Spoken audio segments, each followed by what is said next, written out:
The chapel doors creaked open, and just like that, the room fell into a silence so sharp it felt like glass cracking underfoot. All heads turned. There she was, Stephanie. Her black dress was sleek and expensive, hugging every curve like it was made to be envied. Her heels clicked confidently against the marble floor, each step like a deliberate echo. And on her arm, Nathan, the man who once told me I was his forever. He looked polished, uncomfortable, but still hers. At least, that's what she wanted the room to believe. She walked in like a queen, like she still thought this was her victory lap. But she didn't know. Not yet. Not who I had become. Not who was sitting next to me. And in just a few minutes, that smug smile of hers would vanish. Because today wasn't just a funeral, it was a reckoning. But me, I didn't flinch, not even a breath out of rhythm. While the whole room adjusted to the icy tension that Stephanie dragged in with her entrance, I stayed perfectly still, perfectly composed. Because today, I wasn't the woman she left behind. I wasn't the broken girl crying on the bathroom floor wondering what I'd done wrong. I was someone entirely new, and the man sitting beside me, his hand quietly resting on mine, was Zachary Foster. Yes, that Zachary Foster, the name that made Nathan sweat in boardrooms. The investor who backed the right tech startup while Nathan's crashed and burned.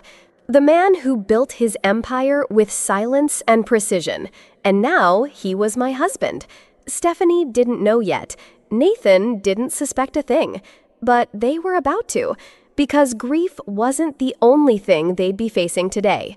It happened in less than 5 seconds. Stephanie's eyes scanned the front row, probably expecting to find me alone, small, and still broken. But then she saw Zachary.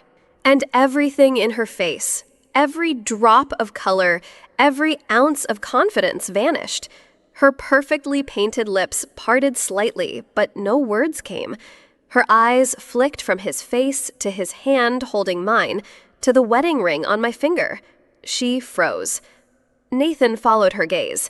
When his eyes landed on Zachary, the reaction was immediate. He stiffened, then blinked, then swallowed hard. A bead of sweat rolled down his temple. He knew. This wasn't just some new guy I'd married. This was the man who once beat him in business so thoroughly he nearly lost everything. No one said a word. There was no scene, no confrontation. But make no mistake, that moment, it was devastation in silence. Before everything fell apart, there was Nathan Reynolds. He was every bit the man women were warned about, and yet he made you feel like you were the only one in the world. Tall, charismatic, that smile, it could sell lies like truth. We met at a charity gala in Boston. He was the keynote speaker. I was just there to support a friend. But when our eyes met across the ballroom, the air shifted. He crossed the room like a scene out of a movie, introduced himself with confidence and charm that felt almost cinematic. Within 5 minutes, he had me laughing. Within 5 days, he had my full attention. Nathan was a storybook kind of love. Yachts in the harbor, champagne on rooftops, late-night walks through cobblestone streets lit by vintage lamps. He made ordinary moments feel cinematic, and for a while, I truly believed I was living in a fairy tale. The proposal came 18 months later. Private dinner, soft jazz, a view of the harbor, and a ring that sparkled like it came with its own spotlight. I said yes before he even finished the question. My mother cried tears of joy. Back then, I thought the universe had finally given me everything I ever wanted. But sometimes fairy tales come with a curse hidden in the final chapter. Stephanie was my younger sister, just 2 years apart, but we'd spent a lifetime locked in quiet competition. When we were kids, it was innocent. If I got a new doll, she wanted the same one. If I made the honor roll, she suddenly studied harder. But as we got older, it stopped being playful. She started needing to match me, or worse, outshine me. And yet, I kept telling myself, she's just trying to find her place. Because deep down, I wanted to believe in the idea of sisterhood, that blood meant loyalty, that one day we'd grow past the rivalry and actually be close. So when Nathan and I got engaged, I did what felt right. I chose Stephanie to be my maid of honor. People were surprised. Even my mother raised an eyebrow. But I smiled and said, "This will bring us closer. She deserves this." Now I look back and wonder if she saw it as an invitation to take everything. It started small, little shifts, tiny cracks. Nathan stopped looking at me the same way. His eyes used to light up when I walked into the room. Now they flickered, then looked past me. He was always on his phone, texting at odd hours. When I asked, he'd say it was just investors in Asia. He started staying late at work, missing our Friday date nights. His excuse? We're in pre-launch phase. You know how it is. And I did. I really did. So I believed him. Because that's what love does. It believes, even when it hurts to. But it wasn't just the late nights. There was a new cologne on his shirt. Something strong, floral, not mine. There were whiskered calls in the hallway. Moments where he'd flinch if I walked in too quietly. And Stephanie, suddenly she was everywhere, asking about wedding details, texting me more than usual, offering to help with appointments when I couldn't go. She said she wanted everything to be perfect for her big sister. And I wanted to believe her. Until the earring. I found it while cleaning Nathan's car, wedged deep between the passenger seat and the center console. A silver earring with a tiny blue sapphire. I'd seen them before. Stephanie wore them to our engagement party. They were a gift from our grandmother. There was no mistaking it. And in that moment, the truth stopped whispering and started screaming. It was supposed to be a surprise.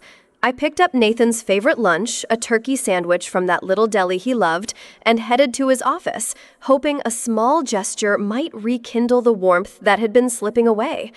The receptionist smiled as I walked in, but then her smile faded. "Rebecca, he's in a meeting," she said quickly, standing up like she was trying to block my path. "I'll just drop this off." "It won't take a second," I replied with a soft smile. She hesitated. Her eyes flicked toward Nathan's office door. Panic flickered behind her polite expression. That was all it took, I knew. Without another word, I walked past her and opened the door. And there they were, Nathan and Stephanie, locked in a kiss, his hands gripping her waist, her fingers tangled in his hair, her blouse half untucked, her heels kicked off beneath his desk. They didn't see me right away. And that gave me enough time to see everything, not just the betrayal, but the intimacy, the ease, the familiarity. This wasn't a mistake, it was a routine. When they finally saw me, they froze. Nathan adjusted his tie, trying to compose himself. Stephanie, she didn't even pretend to be surprised. She just stared at me like I had walked into their space. My voice came out steady, flat, like my heart had already detached to survive. "How long?" Nathan cleared his throat.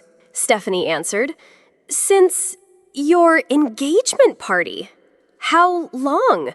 My voice was barely louder than a whisper, but it sliced through the air like a razor. Nathan hesitated. It was Stephanie who answered. "Since the engagement party." Just like that. No apology, no shame, just the truth dumped out like it was overdue. I felt my legs wobble, not from the shock, but from the sheer weight of the timeline. 6 months.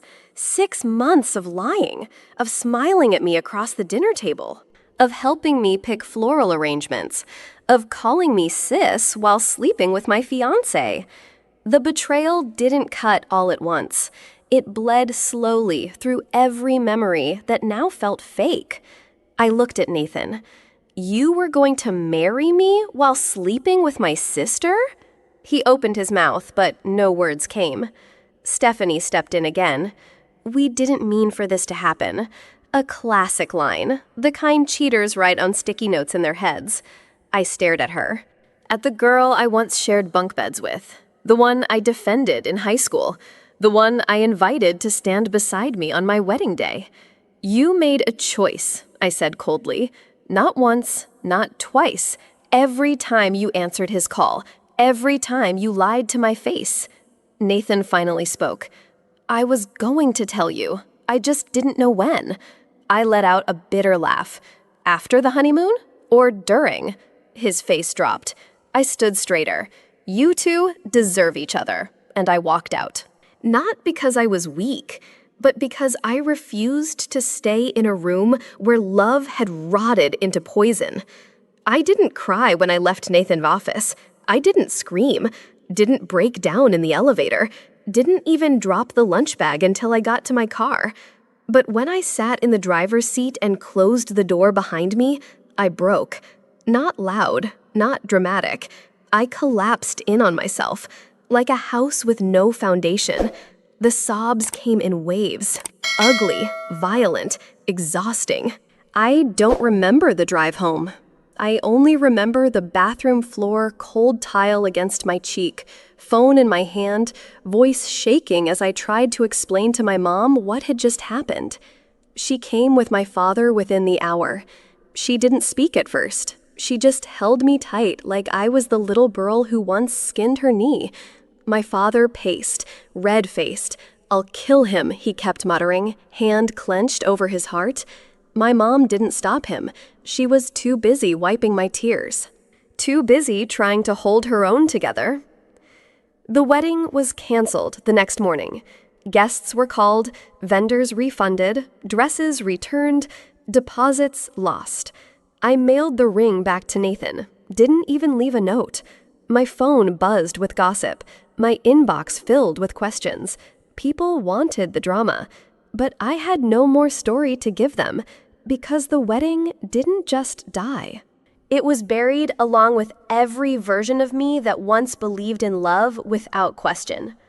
I left Boston in the fall. No dramatic farewell, no going away party, just a packed suitcase and a one-way ticket to somewhere quieter, Chicago. It wasn't the city of dreams. It was the city of escape. I found a studio apartment not far from the river, tiny, gray, half-furnished, but it was mine. I started a new job at a mid-sized marketing agency. The pay was less. The expectations were different. And honestly, I didn't care. I wasn't chasing ambition anymore. I wasn't chasing anything. All I wanted was stillness, a life without fireworks, without lies, without betrayal. I deleted all photos of Nathan and Stephanie, locked their numbers, unfollowed every mutual friend who still posted about them. I cooked simple meals, took long walks, started reading again, mostly mystery novels, where the villain always gets caught. I didn't want romance, didn't want drama, I just wanted peace. And that in itself was revolutionary. His name was Zachary Foster, a quiet name, a steady presence. I first met him at a business dinner I almost didn't attend. I had been sent to represent our agency at a tech investor roundtable. It was formal, cold, all numbers and forecasts, and I was counting down the minutes to escape, until he sat next to me. Zachary Foster, an investor, calm, soft-spoken. He asked thoughtful questions, not just about work, but about the why behind it. He listened, really listened, without interrupting or waiting to reply. That night, he walked me to my car. No flirting, no angle, just presence. 2 weeks later, he asked if I wanted to grab coffee and continue our conversation. I almost said no. I wasn't ready. I wasn't healed.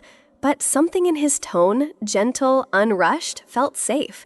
So I said yes. And then came the restaurant. Our first real dinner that wasn't tied to business. 20 minutes in, as he spoke about a book he loved, my hands started shaking. My chest tightened. My breathing went shallow. It was a full-blown panic attack. I wanted to run.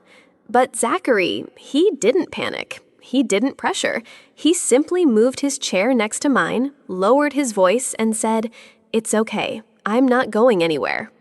There was no flash mob, no rooftop orchestra, no hidden photographer waiting in the bushes. There was just Zachary, and me, and time. We built something slowly, step by step, breath by breath. He never rushed me, never expected me to be over it.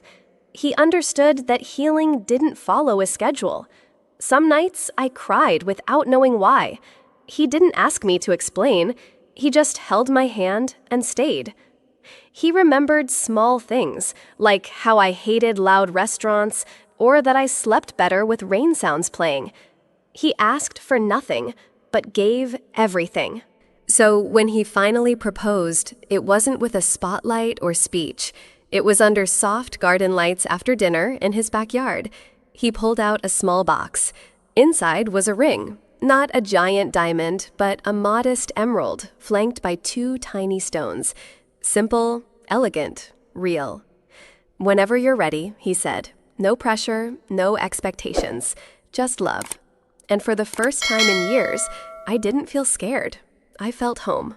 Long before I knew Zachary as Zachary the man who would later help rebuild my life, he was already known by another name in our house, that damned investor who ruined Nathan's deal.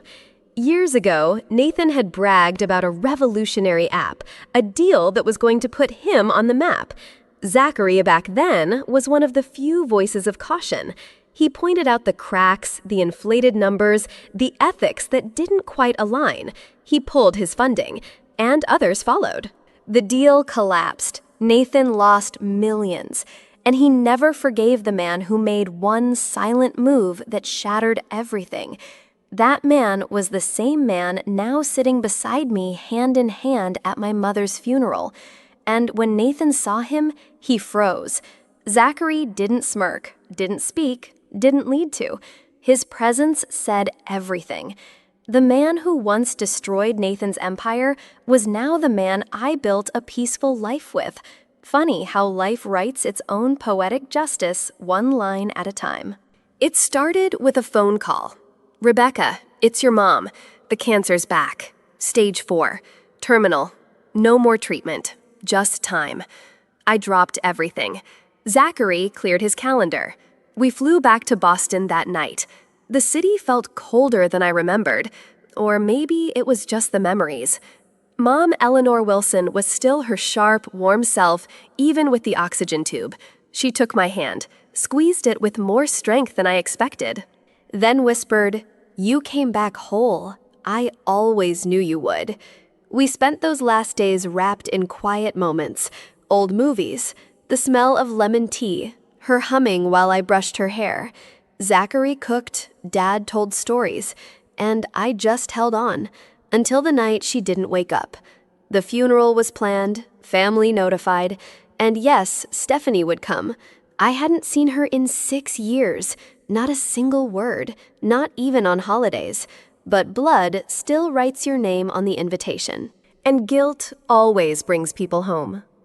The chapel was quiet. Soft organ music played.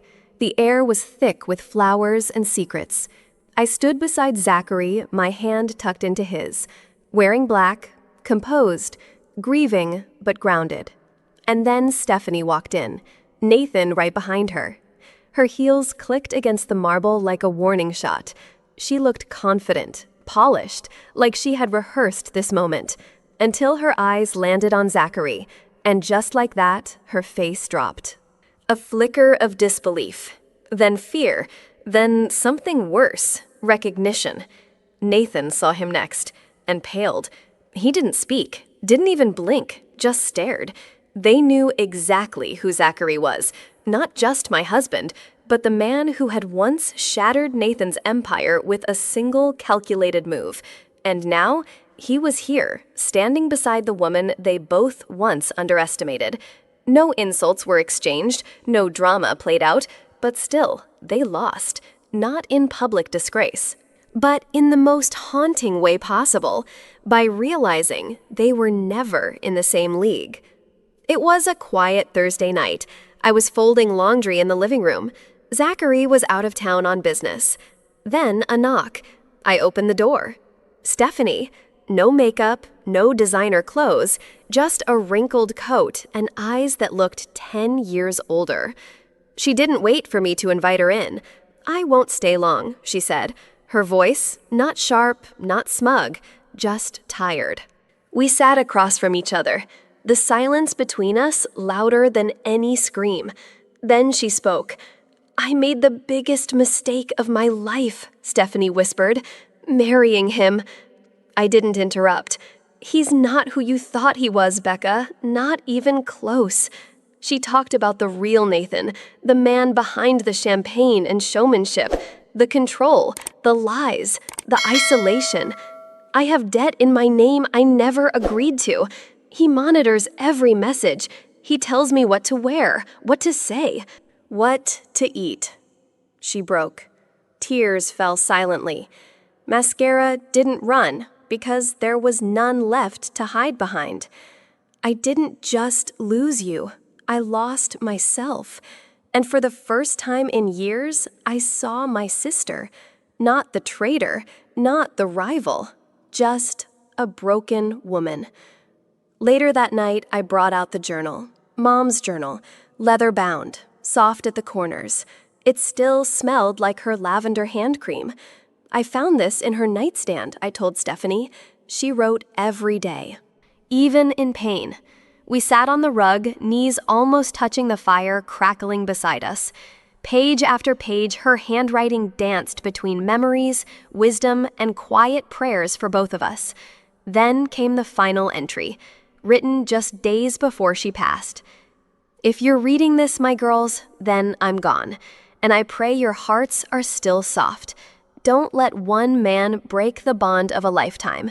Stephanie, I know you carry guilt. Rebecca, I know you carry grief. Please, forgive. Not because it's easy, but because it sets you both free." My eyes burned. Stephanie's lips trembled. For a long time, we said nothing, just sat in the echo of Mom's words. I didn't offer instant forgiveness. She didn't ask for it again. But something shifted. We didn't hug, we didn't cry together, but for the first time in years, we didn't feel like enemies. The next morning, Stephanie packed her things into an old canvas bag. No makeup, no performance, just quiet resolve. "I'm leaving him," she said at the door. "He doesn't know yet, but I will." I didn't cheer, I didn't cry. Instead, I nodded. Before she stepped outside, Stephanie turned back. Her voice shook just slightly. "I know I don't deserve it, but I am sorry." The words didn't fall like some grand redemption. They just landed. Honest, raw, enough. I met her eyes. "So am I," I said. We didn't hug, we didn't force anything. But for the first time in a long time, we didn't walk away angry. That was enough, for now. The test was positive. 2 pink lines. I stared at it for a full minute, then laughed through the tears. Zachary was already in the nursery, painting soft clouds onto the wall. He turned when he heard me at the door. He didn't ask. He just looked at me and smiled, then walked over and placed a gentle hand on my stomach. No big speeches, no promises. Just us. A new beginning. I stood there watching him paint, watching the man who had once been my safe place become someone's father. And for the first time in my life, the future didn't feel like something to survive. It felt like something to welcome. I looked up, and for a brief second, I could swear I saw her. Mom, in the corner of the room, smiling, proud. Stephanie didn't move to Paris. She didn't get a makeover or launch a book or chase headlines. She just moved into a 1-bedroom apartment above a bakery on Tremont Street. She started temp work, answering phones, managing schedules. No more designer shoes, no diamond necklaces. But when I visited her one afternoon, she made us tea in mismatched mugs and offered a sincere smile. Her eyes didn't carry envy anymore, just a quiet kind of peace. "I'm taking it one day at a time," she said. And for once, I believed her. Because healing doesn't always look loud. Sometimes it looks like paying rent on time, or making dinner for one, or walking alone and not feeling lonely. Stephanie still had a long way to go, but she wasn't pretending anymore, and somehow that made all the difference. Rebecca sat by the window, hands resting gently on her growing belly, a warm mug by her side, and a pen in hand.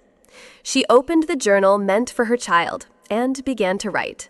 My dear child, there was a time I thought losing everything meant I had failed. The wedding, the trust, the people I loved, all gone in one cruel twist. But I was wrong. Losing everything was just the beginning. It was how I found the truth, how I found myself again, and how I found the one man who never walked away. This life wasn't the one I planned, but it's the one I fought for. And it's the one I choose every single day. She stopped writing, looked out the window. Snow began to fall soft and slow, like time was pausing just long enough for peace to settle in. Rebecca smiled, because she finally knew pain is not the final chapter. It's just the page that turns to something better. Sometimes what feels like the end is really the beginning of something better. Betrayal can break your heart, but it can also break the chains that kept you small. Forgiveness isn't weakness. Walking away isn't giving up. And healing doesn't always come from justice. Sometimes it comes from building a life so whole you no longer need revenge. You don't have to win the old battle. You just have to write a new story. If this story moved you even a little, if you've ever been betrayed, rebuilt, or just believed in second chances, don't forget to hit that subscribe button, because here we don't just tell stories. We tell truth, strength, and healing. Your next favorite story is just one click away.